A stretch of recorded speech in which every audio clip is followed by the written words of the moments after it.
Ermənistanın Azərbaycana qarşı hərbi təcavüzü nəticəsində çoxsaylı cinayətlər törətməkdə təqsirləndirilən 15 nəfər Ermənistan vətəndaşının məhkəmə prosesində təqsirləndirilən şəxs David Manukyan dövlət ittihamını müdafiə edən prokurorların suallarını cavablandırarkən ölkəmizin ərazisinə qanunsuz keçdiyini və Azərbaycan Respublikasına qarşı döyüşdüyünü etiraf etdi.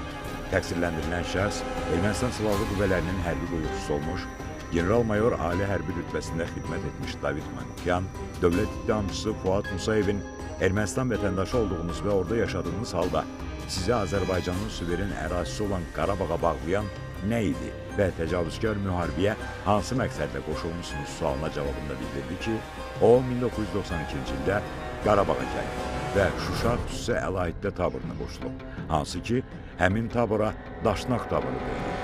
Qeyd edib ki, Səngərdə olmağının məqsədi verilən tapşırığı yerinə yetirmək olub. Təqsirləndirilən Ermənistan Silahlı Qüvvələrinin tərkibində əsasən Ağdərədə, 15 gündə Kəlbəcərdə döyüşdüyünü dedi. Həmin vaxt Qondarma Qurumunun Müdafiə Naziri kim olub sualına Samvel Babayan deyə cavab verdi. Sizi Ermənistanda hansı səlahiyyətli şəxs qəbul edib sualını isə belə cavablandırdı.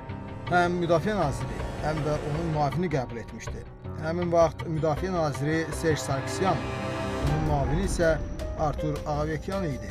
David Manukyan sizi qondarma rejimin 5-ci müdafiə xəttinin hərbi hissənin qərargah rəisi vəzifəsini kim təyin etmişdi sualına cavabında isə bildirdi ki, bu təyinat Ermənistanda aparılırdı. Həmin vaxt Müdafiə Naziri Serj Sarkisyan olub.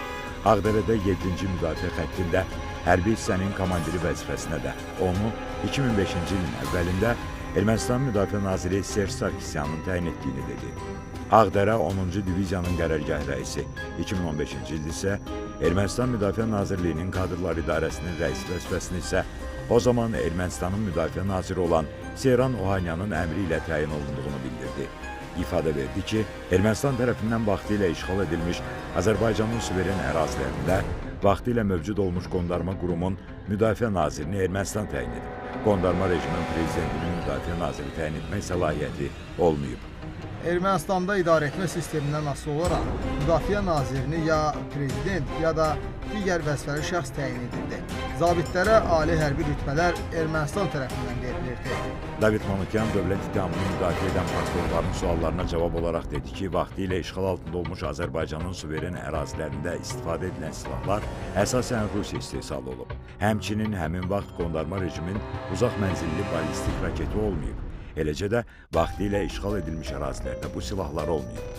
Silahlanma ilə məşğul olan hərbi qulluqçular vasitəsilə Ermənistandan silah gətirilirdi. Sonra kimə və nə qədər lazımdırsa hərbi birləşmələr arasında bölünürdü. Hərbi hissə komandiri olduğum vaxtda mən özüm çatışmayan silahların bölmə üzrə bölüşdürülməsini aparırdım. David Manukyan dövlət ittihamçısı Təranə Məmmədovanın suallarını cavablandıran zaman qeyd etdi ki, qondarma rejimin ordusu Ermənistan Silahlı Qüvvələrinin bir hissəsi idi. Onun özü də Ermənistanın hərbi qulluqçusu olub. O, Azərbaycanın işğal altında saxlanılan ərazilərində hərbi təlimlərin keçirilməsi ilə bağlı göstəriş və planların Ermənistan Silahlı Qüvvələrinin baş qərargahından gəldiyini etiraf etdi. Təqsirləndirilən tabe olduğu Ermənistan Müdafiə Nazirliyinin 2-ci Ordu Korpusunun dislokasiya yerinin isə Vardenis rayonu olduğunu dedi. Ermənistan Müdafiə Nazirliyinin 2-ci Ordu Korpusunun hərbi hissə komandiri vəzifəsinə Ermənistan prezidentinin sərəncamı ilə təyin olunmuşdur. Həmin vaxt Ermənistan prezidenti Serj Sarkisyan olub. Komandir vəzifəsinə təyin edilərkən prezident Serj Sarkisyan məni qəbul edib və onunla birbaşa ünsiyyətdə olmuşam. Təqsirləndirilən dedi ki, hər il Ermənistandan qondarma rejimin ordusunda xidmət etmək üçün hərbiçilər Azərbaycanın işğal altında saxlanılan ərazilərinə göndərilib. Həmçinin vaxtilə işğal edilmiş ərazilərdə xidmət edən hərbiçilər təhsil üçün xarici ölkələrə, kurslara göndərilib. Bunun üçün Ermənistan həmin hərbiçilərə maliyyə vəsaiti ayırıb. Manukyan özü Azərbaycanın vaxtilə işğal olunmuş ərazilərində hərbi xidmətdə olarkən Rusiyaya göndərildiyini dedi. Dövlət ittihamçısı Vüsal Abdullayevin sualına cavab olaraq bildirdi ki, o, Ermənistan prezidenti Robert Köçəryan tərəfindən medalla təltif edilir. General-mayor rütbəsi ilə ordudan təxris olunub və bu rütbəni ona 2020-ci ilin yanvarında Ermənistan prezidenti Armen Sarkisyan öz iqamətgahında şəxsən təqdim edib. O, qardaşı Geqan Manukyanın Daşnaq Sütun Partiyasının üzvü və Ermənistan parlamentinin deputatı olduğunu dedi.